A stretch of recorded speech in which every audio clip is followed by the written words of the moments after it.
NDA को स्पष्ट बहुमत की ओर बढ़ते देख समाजवादी पार्टी के अध्यक्ष अखिलेश यादव ने चुनाव आयोग पर गंभीर आरोप लगाए हैं और इसे एक साजिश करार दिया है। चलिए जानते हैं क्या है पूरा मामला। एनडीए 205 सीटों पर आगे है और महागठबंधन सिर्फ 30 सीटों के आसपास सिमटता नजर आ रहा है। इन आंकड़ों ने विपक्ष के पूरे खेमे में चिंता बढ़ा दी है। इन रुझानों के बीच अखिलेश यादव ने सोशल मीडिया पर सीधे चुनाव आयोग पर सवाल उठा दिए हैं।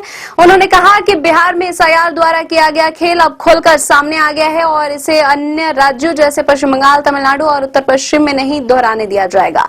अखिलेश यादव ने अपनी पोस्ट में एक नया टर्म पेश किया है, पीपीटीवी यानी पीडीए प्रहरी टीवी। उनका कहना है जैसे सीसीटीवी हर मूवमेंट पर नजर रखता है, वैसे ही पीडीए का प्रहरी तंत्र चुनाव आयोग की हर गतिविधि पर निगरानी करेगा और बीजेपी की हर चाल को नाकाम करेगा। अखिलेश यादव की पोस्ट जैसे ही साझा हुई वायरल होने लगी। इसमें उन्होंने बीजेपी पर तीखा हमला करते हुए लिखा, भाजपा दल नहीं छल है।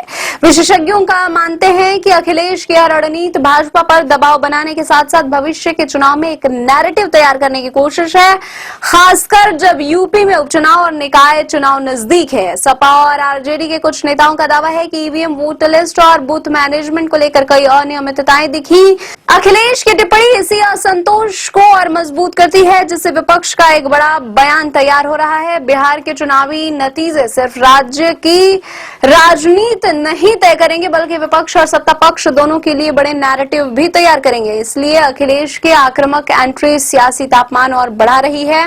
तो बिहार के रुझानों के बीच अखिलेश का ये बयान सियासत का एक नया मोड़ लेकर आया है। क्या पीपीटीवी यानी कि प्रहरी का मॉडल आने वाले चुनाव में माहौल बदलेगा? यह देखना दिलचस्प होगा।